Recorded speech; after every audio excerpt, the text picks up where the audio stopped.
நடத்த தனி ஒருவன் போதும் என்கிற அந்த கவிதை. அந்த கவிதையிலே சொன்னது போன்ற ஒரு மனிதர் நமது டிராஃபிக் ராமசாமி அவர்கள். அவரை பெருமைப்படுத்தும் விதமாகத்தான் ஒன் மேன் ஆர்மி என்ற இந்த நூலை நாங்கள் வெளியிட்டோம். 75 வயதிலும் சமூகத்தில் நடக்கும் அவலங்களை எதிர்த்து குரல் கொடுக்கும் டிராஃபிக் ராமசாமி அவர்களை பற்றி இந்த நூலை வெளியிடுவதில் விகடன் குழுமம் பெருமை கொள்கிறது. தற்போது இந்த நூலை திருமதி கிறிஸ்து சுந்தர் வெளியிட திரு சீமான் அவர்கள் பெற்றுக்கொள்வார்கள்.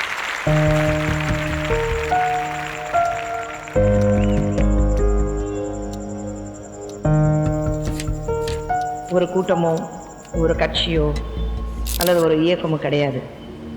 தனி மனிதனாக இந்த நாட்டில் நடக்கிற தவறுகளை தட்டி கேட்கறதுக்கு தைரியம் எனக்கு இருக்கு அப்படின்னு சொல்லி ஒன் மேன் ஆர்மி என்று பட்டம் கொடுத்து விகடன் குழுவுக்கு என்னுடைய பாராட்டுகள். அவருடைய வாழ்க்கை பற்றி சுருக்கமாக சொல்லணும்னா, இந்த சமூகத்துக்காக பலமுறை கொலை முயற்சியெல்லாம் நடந்திருக்கு. ஆனால் எதுக்கும் அஞ்சாமல, பயப்படாமல, பின் வாங்காமல இந்த வேகமும் இந்த தைரியமும் இந்த கோபமும் இன்னைக்கு இருக்கிற இளைஞர்களுக்கு இருந்தால் நம்ம ஆசைப்படுற மாதிரி கண்டிப்பாக நாட்டில் ஒரு மிகப்பெரிய மாற்றம் நம்மளால் கொண்டு வர முடியும். ஸோ இந்த ஜெனரேஷனுக்கு, நெக்ஸ்ட் ஜெனரேஷனுக்கு 75 வயதிலையும் ஒரு மிகப்பெரிய இன்ஸ்பிரேஷனாக இருக்கிற டிராஃபிக் ராமசாமி அவர்களுக்கு என்னுடைய பாராட்டுகள், அவருக்கு என்னுடைய வாழ்த்துக்கள். நன்றி.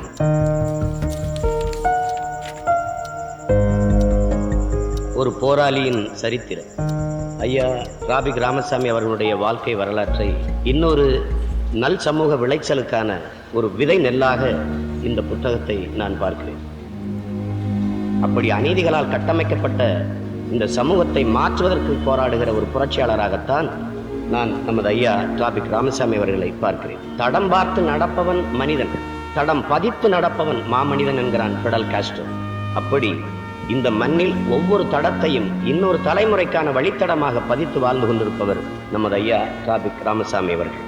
நாம் ஒவ்வொருவரும் ஐயா டிராஃபிக் ராமசாமி அவர்களைப் போல மாறினால் இந்த மண்ணில் கொலை, கொள்ளை, சாதிய இழிவு, பசி, பஞ்சம், ஊழல், லஞ்சம், அடக்குமுறை, ஒடுக்குமுறை, மதுமத போதை, பெண்ணிய அடிமைத்தனம், இது ஏதுமற்ற ஒரு தூய சமூகத்தை நம்மளால் படைக்க முடியும் என்பதுதான் உண்மை. இன்றைய இளைஞர்களுக்கு நான் சொல்ல விரும்புகிறது, வாழ்க்கை என்பது நீ சாகும் வரை அல்ல, மற்றவர்களின் மனதில் வாழும் வரை. ஒரு நொடி நீ பயந்தால் நீ இறந்து விடுவாய். ஒவ்வொரு நொடியும் நீ துணிந்தால் நீ ஜெயித்து விடுவாய். நான் சாகடிக்கப்படலாம், ஆனால் தோற்கடிக்கப்பட மாட்டேன் என்ற நம்பிக்கை ஒவ்வொருவருக்கும் வர வேண்டும். எத்தனை முறை நீ அடிபட்டு கீழே விழுந்தாலும் அத்தனை முறையும் நீ மீண்டும் மீண்டும் எழுந்து அதே வேகத்தில் போராட வேண்டும். போராடுங்கள். ஒரு நாள் வெற்றி நிச்சயம். ஒரு நாள் ஒரு முக்கியமான கேஸ்ல எனக்கு சாதகமா தீர்ப்பு வந்துச்சு. அந்த சந்தோஷத்தில் நான் வந்துகிட்டு இருந்தேன்.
நீதிமன்ற தீர்ப்பை மீறி சாலைகளில் வைக்கப்படும் பேனர்களை கிழிக்கிறேன். இது தவறா? கிரானைட் கொள்ளைக்காரர்கள் தண்டிக்கப்பட வேண்டும் என்று உண்ணாவிரதம் இருக்கிறேன். இது தவறா? ஆற்று மணலை திருடும் திருடர்களை எதிர்த்து போராடுகிறேன். இது தவறா? விதிமீறி கட்டப்படும் கட்டிடங்களை இடிக்க வேண்டும் என்று வழக்கு போடுகிறேன். இது தவறா? எனக்கு புரியவில்லை.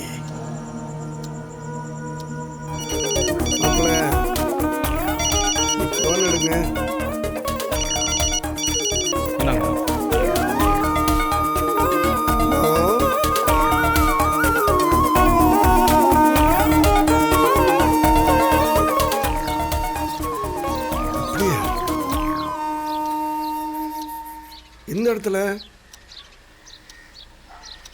நான் வரேன். நீங்க போலீஸ் ஃபோன் பண்ணுங்க. சரி, கேக்கையாவது கட் பண்ணுங்க, சாப்பிடுவோம். கொஞ்ச நேரம் வாயை வச்சுட்டு சும்மா இருங்க.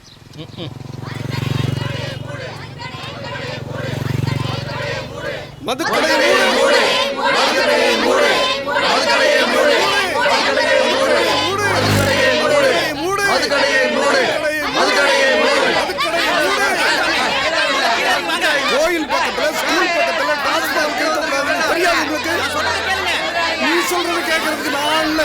நான் சொல்றது நீ கேட்க போறியா இல்லையா?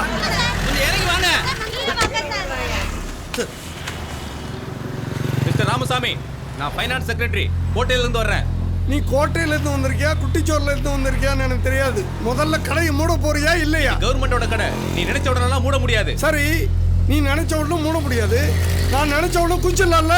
இப்படி எல்லா கடையும் மூடிட்டா அரசாங்கத்துக்கு வருமானம் போடியா? ஒரு நாளைக்கு சென்னையில மட்டும் சராசரியா 10 பொம்பளைங்க தாலியா இருக்கிறாங்க. அந்த பப்ளிக்கோட உயிர் முக்கியமா இல்ல உங்க வருமானம் முக்கியமா? ஐயா சாமி, கவர்மெண்டே கடன்ல இருக்கு, கொஞ்சம் புரிஞ்சுக்கய்யா. கடன்றிய எம்எல்ஏ சம்பளம் மட்டும் ஏறிக்கிட்டே போகுது. இதெல்லாம் பேச இப்ப டைம் இல்ல, கொஞ்சம் கீழே இறங்கி வாப்பா. அதான் நானும் சொல்றேன், இதெல்லாம் பேசுறதுக்கு டைம் இல்ல. கடையை மூட சொல்றியா இல்ல அப்படியே கொஞ்சம் தற்கொலை பண்ணிக்கிட்டே? சென்னை விருகம்பாக்கத்தில் ஒரு கோவிலுக்கு அருகே செயல்பட்டு வந்த மதுக்கடையை மூட வலியுறுத்தி டிராபிக் ராமசாமி இன்று காலை தற்கொலை முயற்சியில் ஈடுபட்டார். அவரோடு பேச்சுவார்த்தை நடத்திய நிதித்துறை செயலாளர் உடனடியாக அந்த மதுக்கடையை மூட உத்தரவு. ஒரு 2 நிமிஷம் சிக்னல் இல்லைன்னா என்னென்ன நடக்குதுல்ல? எத்தனை விபத்துகள், எத்தனை உயிர் பலி. இதெல்லாம் நடக்கூடாதுன்னா நான் டிராபிக் கிளியர் பண்ண ஆரம்பித்தேன். அப்படியே பழக்கமாகிடுச்சு.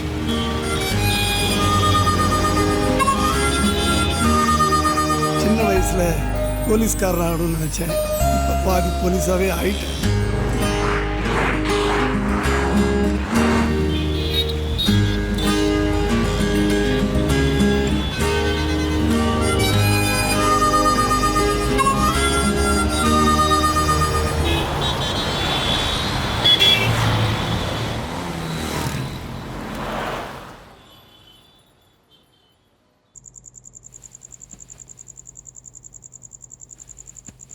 தாத்தா, பர்த்டேல பாதிலே போனல, பாட்டி ரொம்ப கோவமா இருக்காங்க.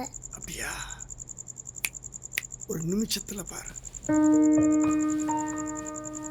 ருக்கு ருக்கு ருக்கு, அரே பாபா ருக்கு, oh my darling, give me a look. என்ன வலிப்பா? ஐ, பாட்டியை சிரிக்க வச்சிட்டீங்க.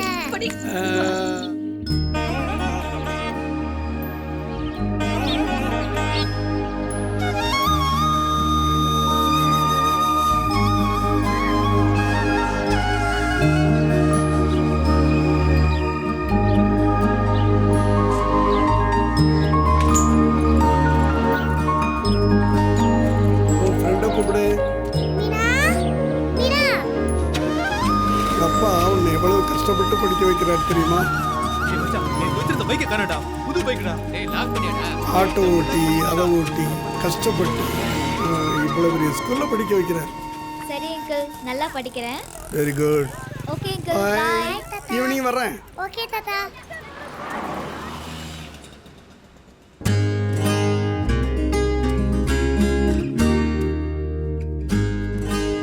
சார் சார் ரொம்ப தேங்க்ஸ் சார். நான் ஒரு sugar patient.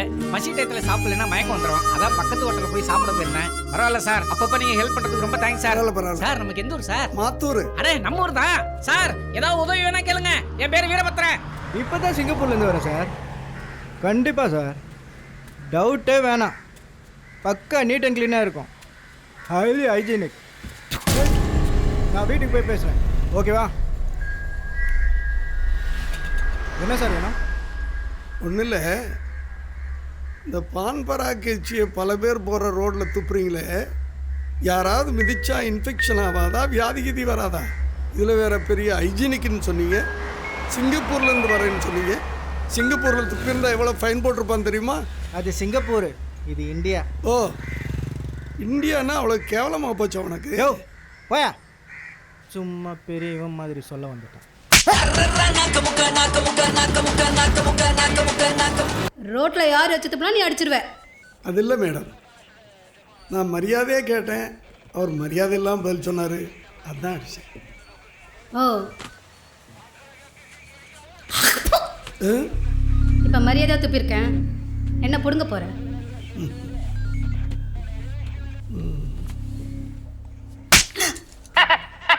I am very happy. Start missing. Your honour, இந்த ராமசாமின்றவர் ரோட்டில் பப்ளிக் ஒருத்தரை போட்டு அடிச்சிருக்காரு. அதை ஏன் அடிச்சிங்கன்னு கேட்ட இன்ஸ்பெக்டர் அம்மாவையும் சேர்த்து அடிச்சிருக்காரு. தப்பு தான் ஜட்ஜியா, ஒரு எமோஷனில் அடிச்சிட்டேன். என்ன எமோஷனில் அடிச்சிட்டிங்களா? நான் கூட இங்கே துப்புறேன்னு வச்சுக்கோங்க, என்ன பண்ணுவீங்க? உன்னே அடிப்பாரு. சார் சொல்லுங்க சார், என்ன பண்ணுவீங்க?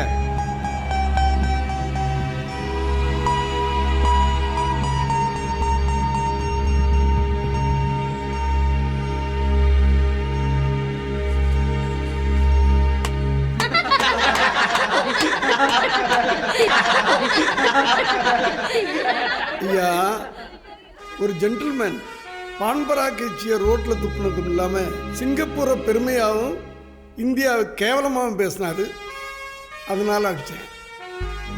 சட்டம் ஒழுங்கை காப்பாற்ற வேண்டிய ஒரு இன்ஸ்பெக்டர் அம்மா என் சட்டையிலே துப்புனாங்க, அதனால அடித்தேன். ஆனால் தப்பு பண்ணுறவங்களுக்கு தண்டனை கொடுக்குற நீதி அரசர் நீங்களே இந்த கேள்வி கேட்கும்போது எனக்கு வேறு வழி தெரியல, அதான் நானே அடிச்சுட்டேன். தடி எடுத்தவெல்லாம் தண்டல்காரன் ஆகிட முடியாது. யாராவது தப்பு பண்ணினா கோர்ட்டுக்கு வாங்க, கேஸ் ஃபைல் பண்ணுங்க, தண்டனை கொடுக்க நாங்கள் இருக்கோம். என்ன புரியுதா? இந்த ஒரு தடவை உங்களை மன்னிச்சு விடுறேன்.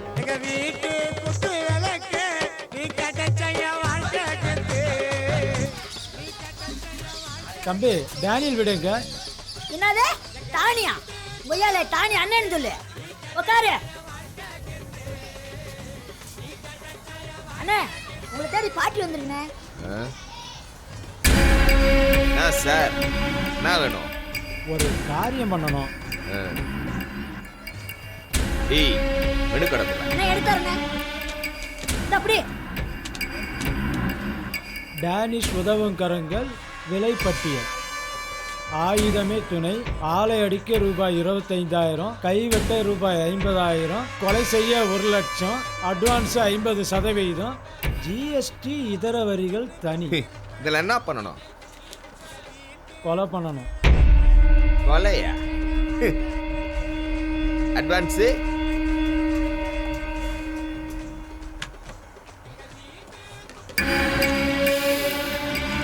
புது நோட்டு. பார்த்து யாரு? ஏக்கோ, ஒருத்தனை போட்டு தள்ளிட்டு வந்திருக்கேன், கேஸ் எடு. ஏய், என்னடா பண்ணிட்டு இருக்க? காசுக்காக அடுத்தவன் கையை வெட்டுறேன், காலை வெட்டுறேன்னு கூட இருக்கவனே உன்னை போட்டு கொடுக்க போறான் பாரு. போட்டு கொடுக்குறதா? நான் அட்வைஸா? எவனா 50 ரூபா உடுத்தோன்னே போட சொன்னான்னு வச்சுக்கோ, நீ அவுட்டு. அடப்பாவி, என் உயிருக்கு வெறும் 50 ரூபா தானா? 50 ரூபாயா? 5 ரூபாய்க்கு கூட ஒர்த்து கிடையாது. இந்தா, இதில் 10 ரூபா இருக்கு, ஸ்டேட்மெண்ட்டை மாற்றி போடு.